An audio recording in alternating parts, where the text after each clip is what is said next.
Good evening. Thanks so much for joining us tonight. I'm Ashley Williams. A busy day Saturday, the past 24 hours for Columbus Police Department with 3 separate shootings, 1 person dead and others injured.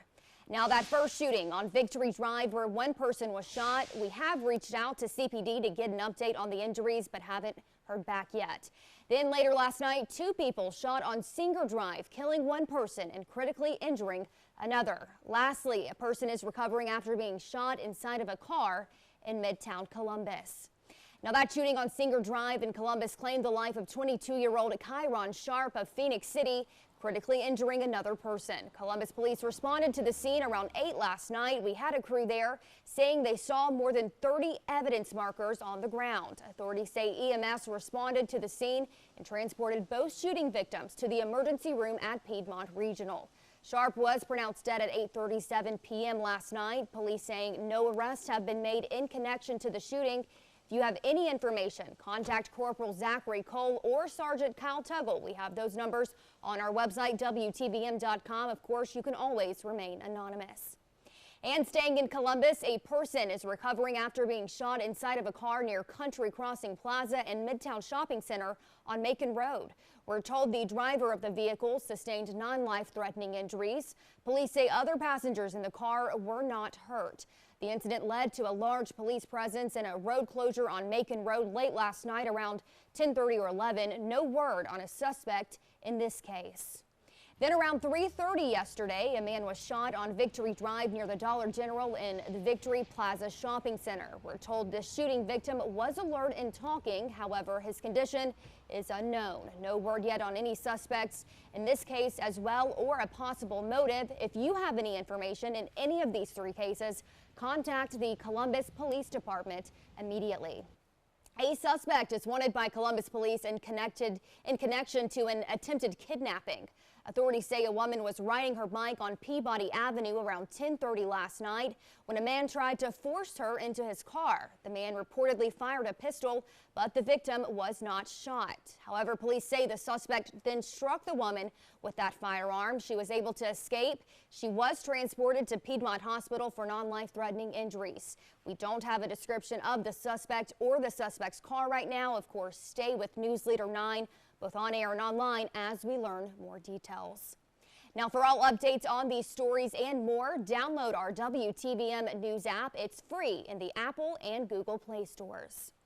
Now turning to weather, Raddick is shaping up to be a fairly nice Sunday, warm for this time of the year, of course. How's this week before Christmas shaping up? Well, it's certainly going to be a changeable week. We're going to start off on a very interesting note in terms of some wet weather, some cool weather. And then as Christmas comes on in, it's going to be downright warm. We'll get to those exact details in the full forecast. But right now, these are the temperatures across the valley. Now, they are fairly highly variable here from the 60s. Like, look at this. America's at 65 to 45 in Alexander City. 55 in Columbus, splitting the middle as usual with these kinds of setups. And as we have this front pull on in this cooler air, we're going to be 20 degrees cooler than this time yesterday. And that's really going to be the theme as we head over the next several hours. You do notice the clouds breaking apart, setting us up for more clear skies overnight. The shower activities now well off the coast, and we certainly picked up a good amount of rain. You can see where the bullseyes were of the 2, 3, even 4-inch amounts. Here's where those temperatures go back in the 40s tonight. And I do think some of you bottom out closer to 40 itself. But then we'll let you know those temperatures struggle into Monday and then rain on the way for Tuesday. Hour by hour details coming up. Ashley. All right, Raddick, thanks so much. Now to the latest in the murder of 5-year-old Kamari Holland of Columbus. Kamari went missing Monday morning. Officials found her dead that same night in Russell County. The Russell County Sheriff's Office arrested Jeremy Williams Monday night in connection with her death. The 37-year-old is facing capital murder charges. He made his first court appearance on Tuesday at the Russell County Courthouse, and the district attorney's office saying if he's found guilty, they will fully pursue the death penalty. The FBI also searching that mother's home, Christy Hoskins, that home on Bowman Street in Columbus earlier this week. Now, this came after the mother stopped by our studio to drop off her daughter's Christmas toys for our toy drive, telling us about her, quote, innocent, smart, and fantastic daughter. In a News Leader 9 exclusive, the father of little 5-year-old Kamari tells us that he's been emotionally drained since the passing of his daughter. Also, he's thanking the community for the outpouring of love and support. Our James Giles sat down with him as he remembers this life that ended far too soon. The father of little 5-year-old Kamari Holland says since his daughter's passing earlier this week, the days have been nothing short of hard, but he says the one bright spot in the midst of it all is the tremendous outpouring of love and support from the community.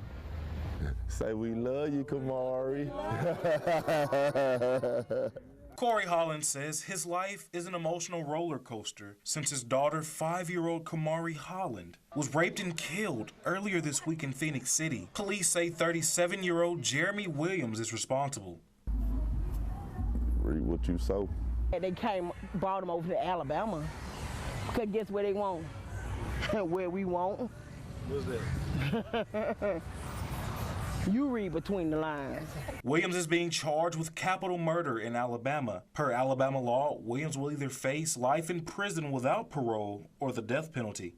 Today, I probably only cried like once or twice, but Monday on up to here, like, I'm so drained, like. And Holland says that's because not only has he been grieving the death of one child, but he's fighting to gain back custody of his son. But they tried. They tried, but we were rocky. He come home. We beat that. And according to the father, his 3-year-old, who has the same mother as Kamari, Christy Hoskins, was taken from him right after his daughter's death. He says he allowed the children to visit their mother, who was not supposed to have the kids without supervision. We believe that the mother and the offender did have a relationship, not from a dating perspective, but did know each other. Holland adds the kid's mother only had the kids less than 24 hours before Kamari was taken by 37-year-old Williams. Russell County Sheriff Heath Taylor also points out this week Williams is a known drug dealer, but declined to say if drugs were involved in the little girl's abduction. Like many parents, Corey Holland says he always wanted to do what's best for his children. That's why 5 years ago, when he moved from Chicago to Phoenix City, all he had on his mind was creating a better life for his daughter, who would soon be born. Kamari was not even born yet, but I moved down here to try to take her away from that upbringing back home. So I appreciate everything that y'all doing. I hope it don't stop here. Like, we strong together. No word on if or when any other arrests will be made in this investigation. Police are being tight-lipped due to a gag order being issued by a judge earlier this week. I'm James Giles reporting. Back to you. All right, James, thanks so much. Of course, sending our prayers to that whole family. Holland tells us Kamari wanted to be a YouTuber when she grows up and would have always had her phone in her hand, sharing her smile with the world. Now, we've also learned the funeral for Kamari is this coming week. The funeral service is at Taylor Funeral Home in Phoenix City. Family and friends saying their final goodbyes on Wednesday. Visitation is Tuesday from 3 until 5 p.m. New tonight at 6, former Georgia Senator Johnny Isakson has died at the age of 76. Now, this comes as Isakson was battling Parkinson's disease. Isakson represented Georgia's 6th congressional district in the U.S. House of Representatives from 1999 until 2005 and was a senator from 2005 until 2019. Georgia Senator Jon Ossoff releasing a statement today on the passing of Isakson, saying, quote, Senator Isakson was a statesman who served Georgia with honor. He put his state and his country ahead of self and party, and his great legacy endures. He goes on to say, Alicia and I will keep Diane and the Isakson family in our prayers, end quote. Now switching gears to our coronavirus coverage. In Muskogee County, more than 100 students and employees are isolated after 27 confirmed cases. Out of nearly 31,000 students, there are 17 confirmed cases and 107 students in self-quarantine. And out of more than 3,000 employees, 10 have confirmed positive cases and 11 are in self-quarantine. President Joe Biden planning to make a speech Tuesday on the new challenges posed by the Omicron variant. A White House official says the president will address the growing number of cases, hospitalizations, and deaths. Biden is also likely to address how the latest variant, Omicron, weakens the effect of 4 major vaccines and every authorized antibody treatment. In an interview with the LA Times, Vice President Kamala Harris admitting the administration did not see variants like Delta or Omicron coming. Although President Biden declared independence from COVID-19 on July 4th, Vice President Harris says that did not equal victory. And COVID-19 infections and hospitalizations subsequently rising once again throughout the nation, prompting disruptions and cancellations as the country enters another pandemic holiday season. New COVID-19 cases in the U.S. are 40% higher than a month ago. The Omicron variant has now been identified in at least 45 states, including Georgia and Alabama. Experts say it's too soon to assume the Omicron variant will cause milder disease.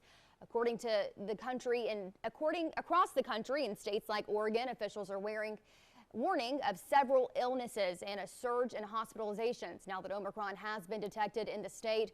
White House Chief Medical Advisor Anthony Fauci saying vaccines are still the best way to fight COVID-19. Still have 50 million or more people in this country who have not yet even gotten their first vaccination. That is really unacceptable. If we want to get through the challenge of a Delta, which is bad enough, we're looking it straight in the face. And then over your shoulder is coming Omicron.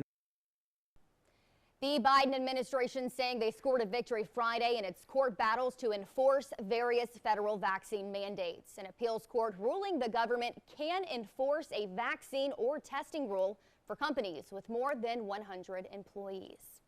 For more on the coronavirus, including where to head to get vaccinated, you can always head to our website, WTVM.com/health/coronavirus. Remember yelling, "Taser, taser, taser," and nothing happened. Up next, reaction from a former police officer accused of fatally shooting a man after confusing her gun with a taser. We have the latest details as closing arguments begin this week.